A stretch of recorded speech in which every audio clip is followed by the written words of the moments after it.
തീർച്ചയായും കേരളത്തിന്റെ ഫൈനലിലേക്ക് എത്തിച്ച ശ്രീ അജിത് കുമാർ തുടരണം. കേരളത്തെ ഫൈനലിലേക്ക് എത്തിച്ച കേരളത്തിന്റെ കേരള സ്ക്വാഡ് ഇതാണ്.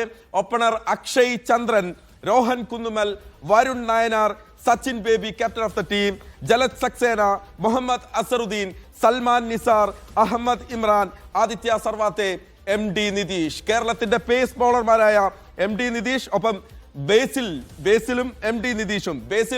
അതുപോലെ തന്നെ ബേസിൽ തമ്പി, രണ്ട് താരങ്ങൾ പെരുമ്പാവൂരിൽ നിന്ന്, തൊട്ടപ്പുറത്ത് കാഞ്ഞിരമറ്റത്ത് നിന്ന് MD നിതീഷ്. കേരളത്തിന്റെ പേസ് നിരയെ എറണാകുളം ജില്ലയിലെ കിഴക്കൻ മേഖലയിലെ താരങ്ങൾ നയിക്കുകയാണ്. നമുക്കറിയാം, കഴിഞ്ഞ ക്വാർട്ടർ ഫൈനലിൽ MD നിതീഷിന്റെ പ്രകടനം നമ്മൾ കണ്ടു. നിർണായകമായ ബേസിൽ തമ്പിയുടെ ബാറ്റിംഗ് ശക്തി നമ്മൾ കണ്ടു. ഈ മൂന്ന് പേരെ, കേരളത്തിന്റെ പേസ് നിരയെ നമ്മൾ എങ്ങനെ ഈ സമയത്ത് വാഴ്ത്തണം?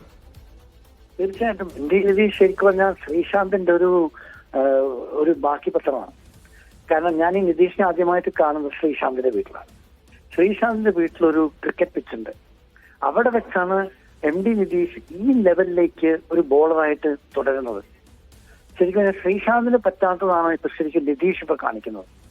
തീർച്ചയായിട്ടും ശരിക്കും ശ്രീശാന്തിന്റെ ഒരു അണ്ടർ സ്റ്റഡി ആയിട്ടാണ് നിതീഷ് വളർന്നിരിക്കുന്നത്.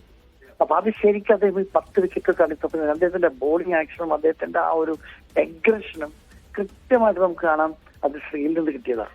അത് ശരിക്കും അദ്ദേഹം കാണിച്ചു കൊടുത്തു. അദ്ദേഹത്തിന്റെ പെർഫോമൻസ് നാഗ്പൂരിൽ അദ്ദേഹം ഇതിനേക്കാൾ എത്രയോ ബെറ്റർ ആയിട്ട് പെർഫോം ചെയ്യുന്നതാണ് എന്റെ വിശ്വാസം.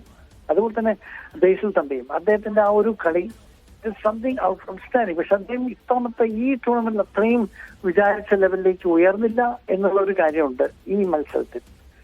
പക്ഷെ ഒരു വിക്കറ്റ് അടിച്ചൊന്ന് എടുത്തു എന്നുള്ളത് ശരിയാണ്. അത് ഫസ്റ്റ് വിക്കറ്റ് എടുത്തത് പുള്ളിയാണ്. പക്ഷെ എന്നാലും ആ ഫസ്റ്റ് വിക്കറ്റ് എടുത്തതിന് ശേഷം ബേസിന്റെ ആ ലെവലിലേക്ക് അദ്ദേഹം മുകളിലേക്ക് വന്നില്ല എന്നുള്ള ഒരു കാര്യം പറയാതെ പറ്റില്ല. നമ്മുടെ പേസ് ബോളേഴ്സ് കുറച്ചുകൂടി ശ്രമിക്കേണ്ടി. കാരണം Vidarbha cricket association stadium Narendra Modi stadium പോലെയല്ല.